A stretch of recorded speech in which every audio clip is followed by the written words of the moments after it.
The amount of luck I've had to build this bag is just incredible. Because even though this is a very good, affordable bag, sourcing some of these clubs in 2024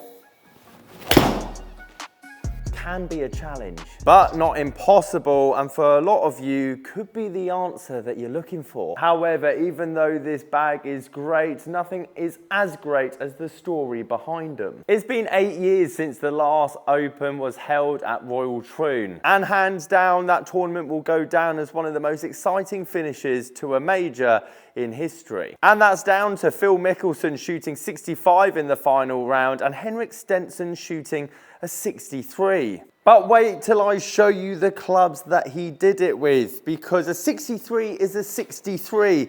And even back then, he had some relics in the bag, which goes to show the saying, if it ain't broke, don't fix it, is well definitely true. So we're going to start with this unbelievably rare putter, which no one would actually know is rare. But as I said at the start of this video, the stars aligned for this bag to be built. So thank you to Replay Golf for helping me build this bag. And for the whole week of the Open, they're offering 10% off, well, everything, if you use the code SASGolf10 at checkout. Just like any tour issue putter, it's probably worth more than, well, the entire bag that I have here. Now, unlike Scotty Cameron tour issue putters that has tour use only stamped all over it, and therefore demanding that hefty price tag, the old school Odyssey putters weren't so easy to distinguish. And by no means am I saying that this is going to perform better than another Odyssey standard issue putter, which, by the way, on the right hand side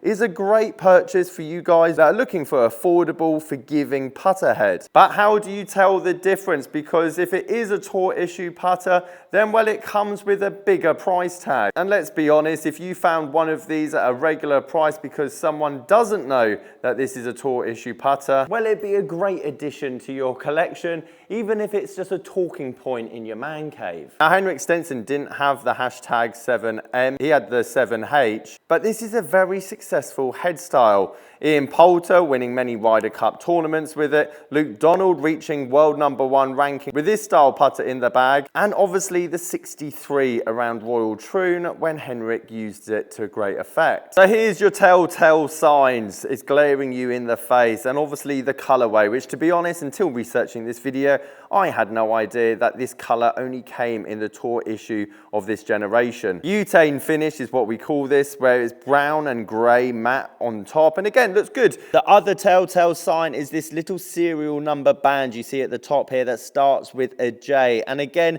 that could obviously be peeled off by someone that doesn't know what that actually means or stands for. And as far as I can tell, that's about it. But I'm a collector, I like a bargain, and I thought I'd share that bit of knowledge with you guys, just in case you do see one of these listed as a standard Odyssey putter for under £100. I highly recommend you snap it up. So before I go into the ancient relic of a fairway wood that you used to great effect, and obviously the one-off Callaway irons, which go for a stupid price nowadays considering how much they cost when they came out, let's talk a bit about wedges. And I'm going to keep this brief because good performing, good condition wedges at a reasonable price kind of speak for themselves. He had two MD3 wedges at the time, which, let's be honest, were current. But the main reason I want to highlight these wedges is that they go for a great price. Look at the prices of these. And just like Ping irons hold incredibly well in terms of condition, it's difficult to find wedges that also hold their own considering they're playing out of bunkers, ditches, trees. And I can't wait to see how much that just spun. But for that golfer that's looking for a new addition in the wedge section, getting two of these for under £100, well, let's be honest, looking at the spin rate, I don't think that's necessarily a bad bargain. There's a few tour pros out there, even today, that are the epitome of, if it ain't broke, don't fix it. And fairway woods are so personal. I made a video not too long ago talking about how many pros that even upgrade every year never change that fairway wood that gets them off the tee, that fairway finder, or that wood that can get them on the green on a par 5 in 2.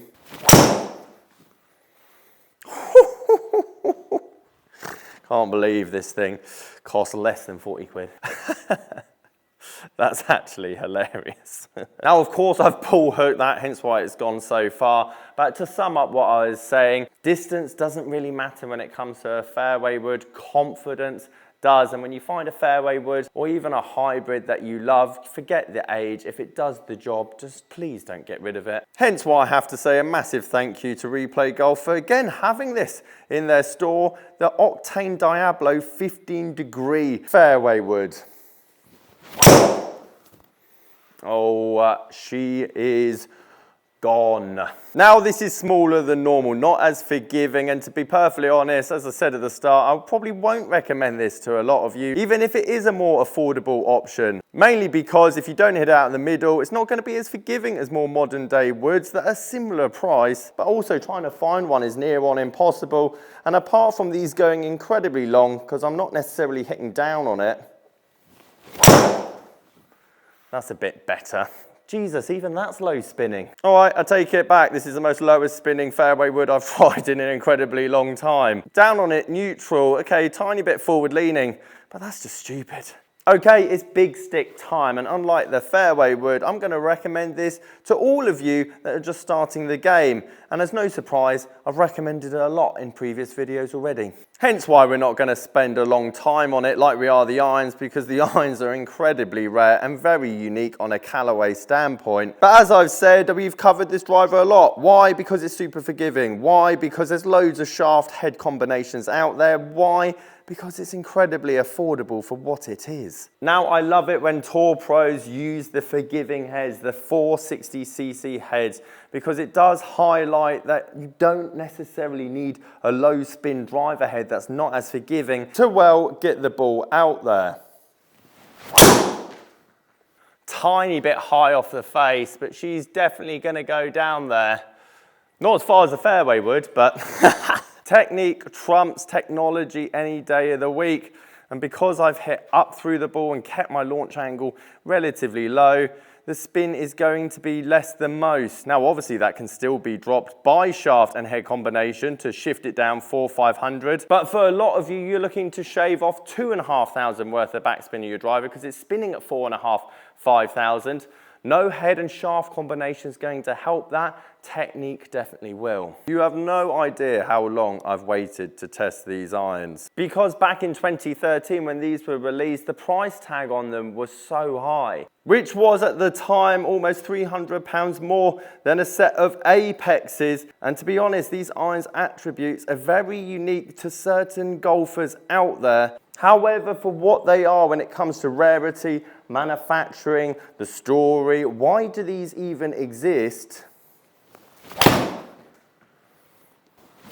That's a bit better. For the price tag I'm about to show you, it's kind of a no-brainer for a few of you out there. Designed by Roger Cleveland and Callaway Japan. Endo Forge process, which essentially Endo is one of the most well-known, if not the best, when it comes to a certain forging process and particular irons. On the right-hand side here, I'll show you some other brands and manufacturers requiring the help and assistance from Endo themselves to obviously build certain head styles. But to be honest, when it comes to forged feel, I do get a bit exasperated because, to be honest, over the many years that I've been hitting forged irons, I couldn't tell you the difference when it comes to feel from one high quality forged iron process to, well, let's say another.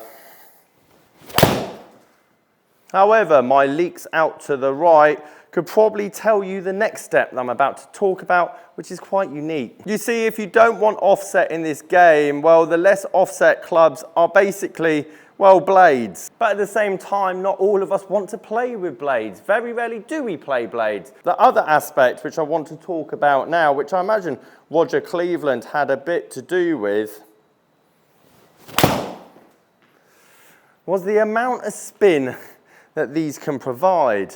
Typically, the bigger the head style, the higher the launch, and then the less spin. And don't get me wrong, off a dry fairway, any decent player would be able to get virtually every head to spin enough that it stops on the green. However, what about the rough, especially when it comes to flies? And I'll show you this quote here from Henrik himself saying that other irons he tested, he was getting too many flies, and then tried a more previous version of the legacy irons and essentially felt that he had that much needed control while still having the forgiveness and then also not having the offset. Now, one of the detriments of a soft forged iron is, well, it's going to get a bit more battered and bruised than your cast iron head. But look at how many grooves are on that face. Point is, if you want a relatively slim top line, not offset, tons of spin with a bit of forgiveness, with the occasional snap hook or pull in your game, well, these could be your only answer. But there's good and, well, bad news. The bad news is if you live in America or Japan, that rarity of these clubs, because they were only released in certain parts of the world, are still clinging on to that rarity price tag. And I've seen these listed for $1,000, $1,200. And as far as I can tell, they're exactly the same as the ones I have in my hand. The good news is if you live in the UK, and to be honest, anywhere in the world, if you just look at the sold listings, these go for around £300. £400. However, this very affordable golf bag in 2024 was able to shoot a 63 around Royal Troon, albeit in Henrik Stenson's hands, however. Guys, if you've got any questions on your golf bag or golf game, sasgolfacademy.com. Catch you guys later.